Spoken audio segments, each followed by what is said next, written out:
Salut les gars, donc vidéo en attendant de recevoir les pièces de la Cahouette, je dois commander les soupapes, ça coûte une couille, donc j'attends un petit peu avant de commander tout ça.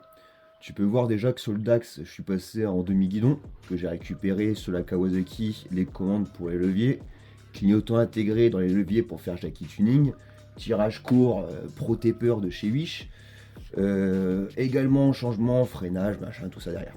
Donc là, je vais attaquer le faisceau et je vais t'expliquer comment faire un faisceau sur mesure pour ton DAX.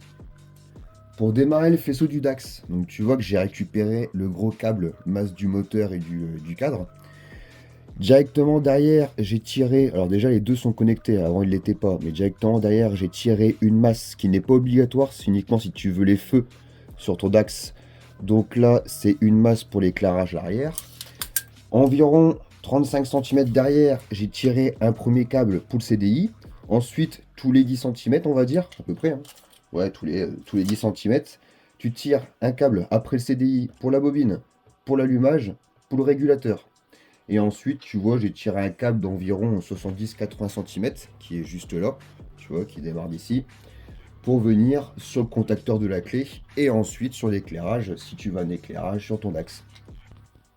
Chez Maelec, pour que tu puisses bien comprendre le câblage, donc du coup, en vert, c'est toute la masse que je viens de tirer. Alors, les deux masses qui viennent avec un carré vert, ça, c'est les câbles qui sont pas obligatoires pour l'éclairage à l'arrière, mais également pour toute la partie faisceau avant. Donc on voit bien que tu as un câble qui part de la batterie qui vient jusqu'à la masse, un autre qui va directement sur l'allumage, le rectifieur c'est le régulateur, le CDI et la bobine qui est juste derrière. Et bien sûr le câble qui va jusqu'à ton EMAN. Même chose pour le plus batterie. Connexion juste ici, direct en dessus. On passe par un fusible 10 ampères, comme sur le schéma. Et après on vient alimenter le régulateur qui est juste ici. Hop. Et derrière, ici, ce que tu vois là, ça va venir directement sur le Neyman, mais qui n'est pas obligatoire parce qu'en fait, le Neyman va te transformer en éclairage utilisable quand tu as tourné la clé de ton Neyman, bien sûr. Donc du coup, en fait, ça, si tu veux juste faire tourner ton DAX sans éclairage, il n'y a pas besoin. Retour sur le schéma ELEC. Donc là, bien sûr, hein, le plus batterie, le fusible 10 ampères. Directement derrière, le rectifieur, le régulateur hein, pour les intimes.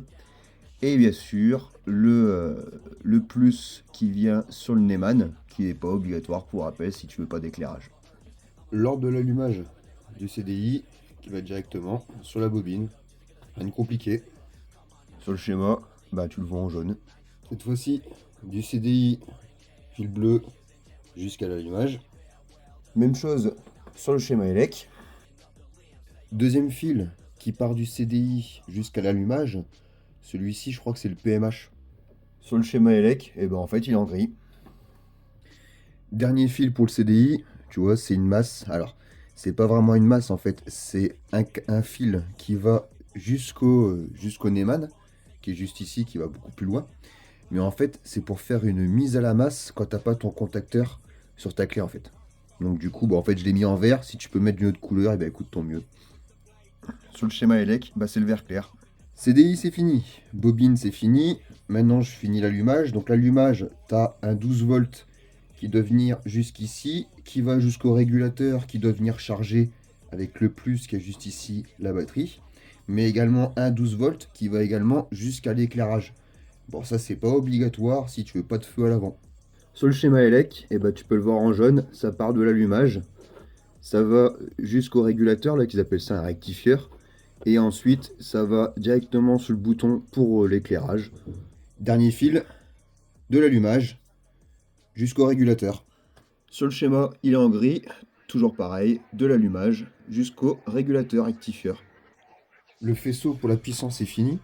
Moi, j'ai rajouté pour l'éclairage. Donc là, j'ai le contacteur de frein à l'arrière. En noir, ce qui va directement à l'éclairage à l'air pour éclairer quand tu freines. J'ai fait une jonction ici pour récupérer le contacteur qu'il y a sur le levier de frein à l'avant.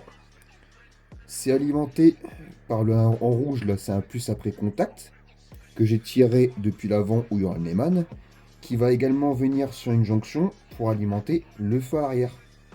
Bien sûr, la masse en vert et en blanc et en bleu. Bon, là, j'ai mis pour le clignotant gauche, clignotant droit. Et donc voilà pour le schéma ELEC. Bon, tu peux voir que j'ai également rajouté en noir le neutre qui est au niveau de l'allumage pour venir récupérer sur l'instrument. Bon, tout ça, ça fait partie de l'éclairage. Ce sera pour une prochaine vidéo. Donc voilà à quoi ressemble le faisceau maintenant. Donc tu vois, j'ai déjà créé la prise pour venir le feu arrière. J'ai toujours le neutre qui est juste ici au niveau de la batterie. Le plus batterie avec son fusible. Là ici, j'ai déjà fait le contact pour le contacteur de frein pour la pédale. Là, j'ai le CDI qui va venir juste ici. Bobine d'allumage pour le faisceau. Hein. Le neutre du moteur. Plutôt la masse, je dirais. Là ici, je vais avoir l'allumage.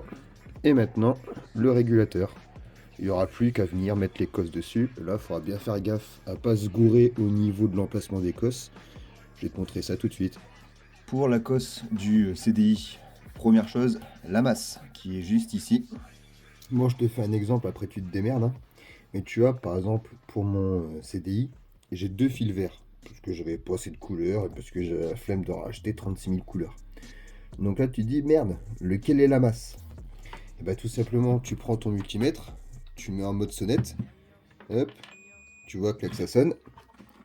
Tu prends ta masse, tu défourres la masse, et là tu prends sur ton verre, tu dis bah tiens regarde, merde, là le premier verre il sonne pas, donc c'est pas un contact, alors que là, hop, quand je le mets dessus, tu vois ça sonne, donc en fait c'est le même fil.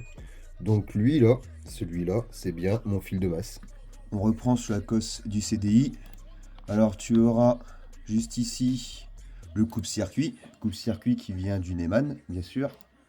Ensuite, tu auras l'allumage du signal stator. Alors là, je prends allumage 1 parce qu'il faut faire attention, il y aura 2 fils qui vont partir du CDI jusqu'à l'allumage. Donc celui-là, c'est le signal stator. Ensuite, tu auras la bobine d'allumage pour venir envoyer l'étincelle, bien sûr.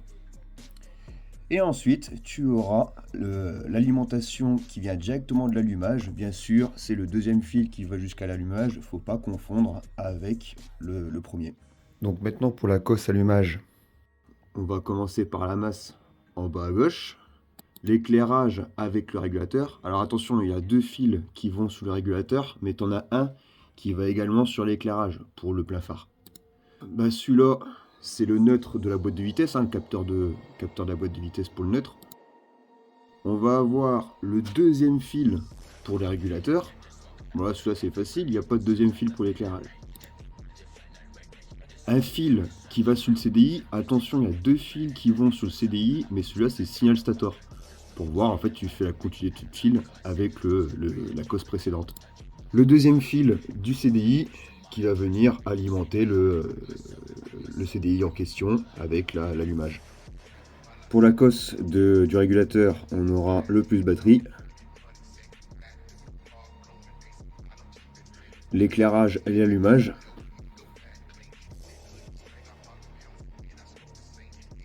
une masse, et un deuxième fil qui vient de l'allumage. Bon, tu peux voir que les cosses, c'est bon, c'est fait. Là, j'ai la bobine. Là, je dois avoir le CDI. Là, c'est le contacteur de frein, la masse du moteur, l'allumage, le régulateur. Maintenant, je vais m'attaquer au Neumann. Donc, le Neumann, normalement, tu dois avoir une masse et une masse d'initiation, tu vois, que tu mets ton contact. Plus après, tu as le plus batterie, le plus après contact. Donc là, l'inconvénient, c'est que moi, en fait, j'ai 2 fils verts parce que j'avais pas 36 couleurs. Donc, il y en a un des deux qui doit être une masse. Donc, tout simplement, je vais prendre mon multimètre. Je vais récupérer et je vais le faire sonner. Hop. Donc là, tu peux voir que là, j'ai un contact. Je me ramène juste ici. Je le fourre dans la masse moteur. Voilà, comme ça. Ici, j'ai un contact. Donc, c'est bien ma masse de mon Neumann que je vais doubler pour aller à la masse de l'éclairage. Et là, ici en vert, et ben là, hop, j'ai pas de contact, donc du coup, ça va être ma masse initiation. qui doit être normalement sur mon CDI. Bon, comme tu peux voir, j'ai doublé ma masse. Donc ça ira sur mon Eman. Masse qui ira également sur mon compteur, pour tout ce qui est éclairage. Là, c'est la masse initiation sur le CDI. Et normalement, tu vois, c'est la même chose. Je dois avoir un plus batterie et un plus après contact. Donc là, pour voir la différence entre les deux, je vais prendre ici, normalement, ça c'est mon plus. Je me récupère sur mon plus batterie, qui est ici. Donc là, c'est bien mon plus batterie. De l'autre côté, je dois avoir un plus qui doit se promener quelque part. Ça, c'est mon plus après contact. J'en ai un normalement sur mon éclairage. Voilà. Donc voilà. Donc ici en petit, c'est mon plus après contact. Là, c'est mon plus batterie. Pour le Neumann, c'est bon. Faut faire attention au niveau du Neumann. Parce qu'en fait, tu as un sens. Tu as un côté où tu auras le moins, un côté où tu auras le plus. Le moins, en fait, c'est quand tu es au repos. Bon, en fait, il y a une jonction qui se fait entre les deux. De toute façon, tu vois que c'est le vert et le noir et blanc. Hop, si tu le mets au repos, c'est-à-dire sans la clé, tu vas avoir un contact qui va se faire. Voilà. Alors que le plus, quand tu viens hop, à connecter, à mettre ta clé, à tourner ta clé, le plus, lui, va faire contact. Voilà. Non, il est le plus. Le plus, il est là. Ici. Enfin, bref, t'as compris, on s'en bat les couilles. Voilà. Donc là, il me reste plus qu'à brancher le faisceau au niveau de la moto, à tout remonter, le CDI, tout ça, etc. Puis après, à faire le premier essai. Alors, je vais pas le faire tourner, il suffira juste de voir si tu as une étincelle à la bougie. Et ça sera déjà pas mal. Et voilà, tout est rebranché au niveau du cadre. Hein. Bon, il y a juste la batterie que j'ai pas branchée, ni le petit faisceau qui est à l'arrière. J'ai rebranché juste là-bas le Neumann juste pour tester. Donc là, ce que je vais faire, c'est que je vais mettre 2-3 coups de kick et voir si j'ai une étincelle. Bon, du coup, je vais tester à la bougie, mettant juste un petit coup de kick. Hop, une belle étincelle. Et voilà, je vois bien dans le meilleur des mondes.